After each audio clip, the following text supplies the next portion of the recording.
Votre invité à présent dans la grande interview en direct sur Boursorama, c'est Élodie Andriot. Bonjour. Bonjour. Votre livre, c'est Patronne, c'est chez Albin Michel, tête à tête avec les numéros 1. Il y a 3 chiffres que vous mettez évidemment en avant qui résument ce qui se passe sur les femmes et le marché du travail. 52% de la population française, les femmes, mais elles ne dirigent que 7% des grandes entreprises, ne décrochent que 12% des levées de fonds des startups. Et on se dit que le constat est accablant, même si les choses changent. Absolument. 52%, donc nous sommes en majorité, 2,2 millions de plus de femmes que d'hommes quand même en France. Et malgré cela, on n'a que 3 femmes au CAC 40, 18 au SBF 120. Voilà, on se dit, bon, bah, c'est l'ancienne génération, la nouvelle c'est beaucoup mieux, la tech, etc. Et en fait, pas du tout. Elles sont que 2 à la tête d'une licorne en France, elles sont que 14. On a quoi, 25-30 licornes hein? Apparemment, oui. Donc on reste dans les 10%. Quoi. Et les 2 sont dans la même entreprise, Vestiaire Collective, donc c'est peu. Et donc moi, avec cet ouvrage, j'ai essayé d'apporter un peu de visibilité à ces patronnes, à ces chefs d'entreprise françaises, dans toute leur diversité, CAC 40, start-up, PME, etc. Ouais, ce n'est pas le sujet du jour, mais il y a quand même cette loi Copé-Zimmermann, il y a aussi la loi Rixin qui pousse, quand même le réglementaire pousse à ce qu'il y ait plus de visibilité et permettre aux femmes d'avoir accès aux postes à responsabilité. Conseil d'administration avec la loi Copé-Zimmermann, dont on a fêté les 10 ans, je crois que c'était l'an dernier. Ouais. Loi Rixin votée en fin d'année 2021, qui doit ruisseler dans les CODIR, les comités de direction, pour que justement, pas seulement le haut de la pyramide, même s'il y a beaucoup de choses à faire, encore une fois, à la tête des grandes sociétés cotées ou même non cotées, mais le réglementaire évolue. Est-ce que les choses changent? Après, on rentre dans le bouquin, mais c'est intéressant de se dire que... Non, mais c'est hyper intéressant. Je pense que le gouvernement, pour régler cette problématique de la parité, a choisi évidemment la loi législative. Mais ça marche. Et ça marche. Quand on voit, on a fait le bilan de Copé-Zimmermann. On voit 40% du coup dans les CA. Aujourd'hui, on s'attaque... Conseil d'administration. Les conseils d'administration. Aujourd'hui, on s'attaque du coup au comité exécutif. Il n'y a que 24% de femmes dans les comités exécutifs français. Donc la chasse aux succession plans est absolument ouverte pour atteindre les 40% du coup dans 10 ans. Et on pense que ça va marcher. Bon, vous avez pu interroger celles qui ont atteint le sommet. 52 femmes donc au profil très varié, patronne de Veolia, Delphine Arnaud chez LVMH, Delphine Arnaud pour France Télévisions, Valérie Lorenz-Poinceau. Je parle notamment des sociétés cotées parce qu'on les reçoit aussi ici, Catherine MacGregor, Anne Riegel, Stéphane Palaise et bien d'autres. Qu'est-ce qu'elles ont tout en commun? Est-ce qu'on peut... Il y a quelque chose en commun chez toutes ces femmes qui ont réussi à atteindre le sommet de l'entreprise? Oui, je l'ai appelé les 6 commandements de la patronne. C'est dans la conclusion. C'est dans la fin, exactement. Et non, moi, il y avait 2 questions fondamentales. Déjà, comment elles ont fait pour atteindre la première place? Pourquoi il y a si peu? Pourquoi il n'y a que 7% de patronnes aujourd'hui en France? Et qu'est-ce qu'elles ont toutes en commun? Et qu'est-ce qu'elles ont toutes en commun? Alors, je ne vais pas tout vous dévoiler, parce qu'il faudra lire le livre, mais les 3 premières choses, je dirais qu'elles ont toutes la main sur la caisse. Je m'explique.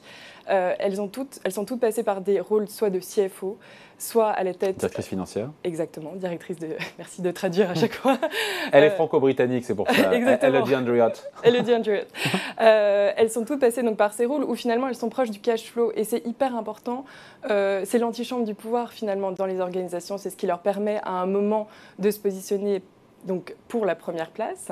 Elles ont tout un réseau absolument phénoménal, puisqu'il faut bien aller contrer les boys clubs.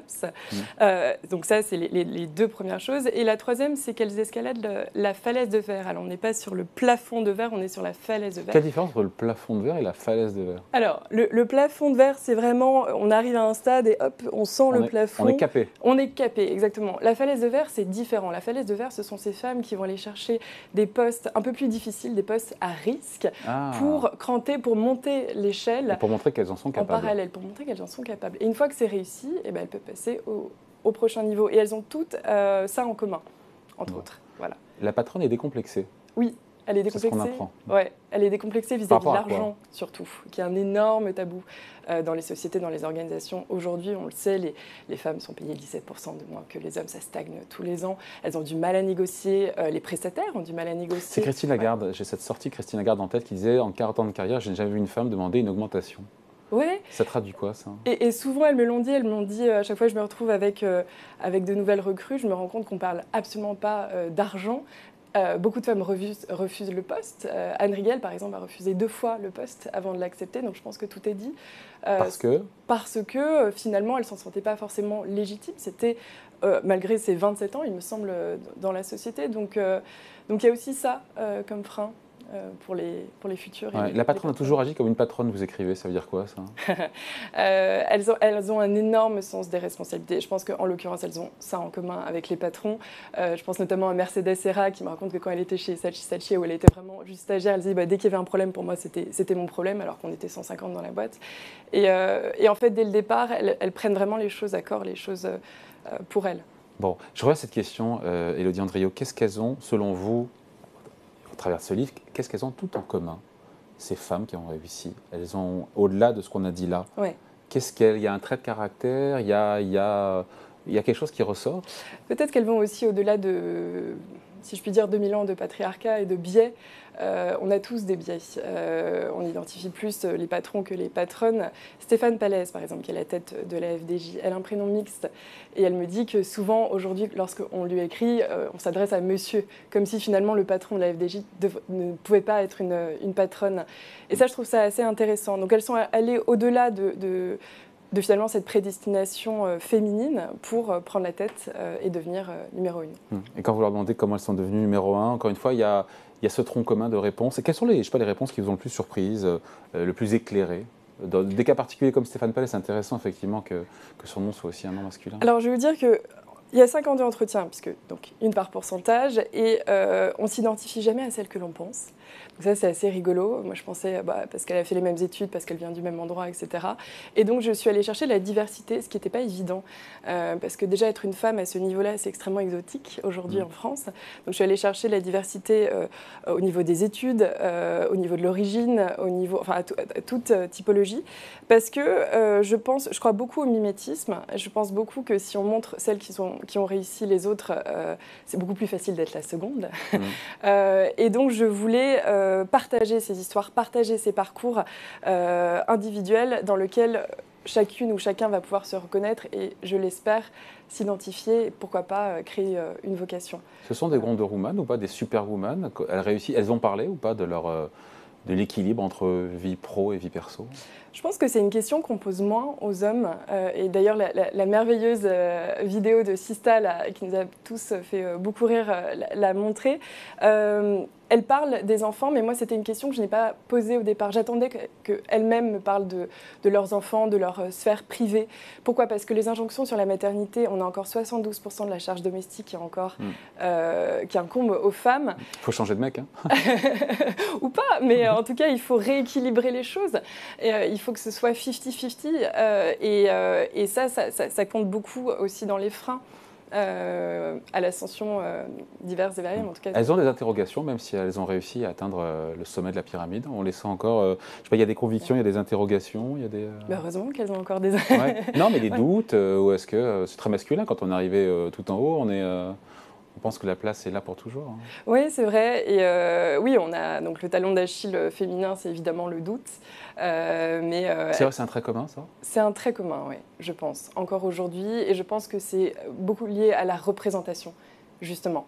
Et moi, cet ouvrage, je l'ai fait au départ parce que j'ai pas encore d'enfants, mais j'ai 5 nièces qui ont entre 6 et 18 ans. Et j'avais envie de leur montrer justement ces femmes-là qu'on voit peu.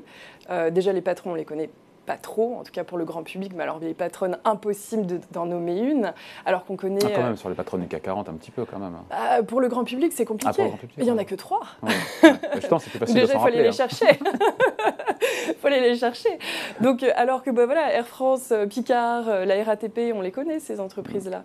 Oui, à la tête de Picard, c'est Catherine Collar-Gégard. Collar-Gégard, oui, absolument. Cathy, c'est Cathy. Ouais, qui est géniale, qui est très... Un sacré personnage. Sacré personnage, qui a démarré sur le Flore, dans le Nord, à Auchan, où elle s'occupait du département des mariés. Et voilà, et elle a monté finalement petit à petit tous ces échelons. Elle a appris le chinois pendant le week-end. Enfin voilà, et elle a atteint la première place. Et je pense que c'est une belle histoire en tout cas. D'autres belles histoires, on va se quitter là-dessus. D'autres belles histoires dans le livre, sans tout déflorer. Il y en a 52 comme ça, comme la patronne de Picard. C'est difficile de choisir. Allez, 3.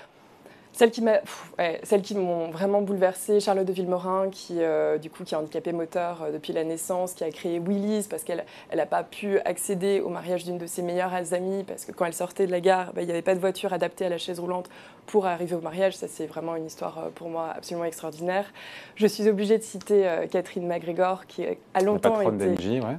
Exactement, qui a longtemps été la numéro 1 des numéros 1 et qui m'a raconté voilà, que justement elle est restée dans ses rôles opérationnels. Elle était sur ces plateformes pétrolières dans sa vingtaine, au large du Congo, au large de l'Écosse, parce qu'elle a compris que c'était là où ça se passait. Il fallait rester dans ces rôles opérationnels pour pouvoir monter les échelons facilement. Une dernière pour la route? Ah, c'est difficile. Diana Brondel, Diana Brondel, donc, qui est une start-upeuse d'origine sénégalaise, française, qui a fondé Xalis, qui est une des seules néobanques à destination des adolescents, et qui a un parcours dans la finance qui est plutôt rare déjà pour une femme d'origine étrangère. Allez, c'est à lire. Élodie Andriot, patronne tête à tête avec les numéros 1. C'est chez Albin Michel. Merci Élodie Andriot, invitée de la grande interview en direct sur Boursorama. Merci. À très vite.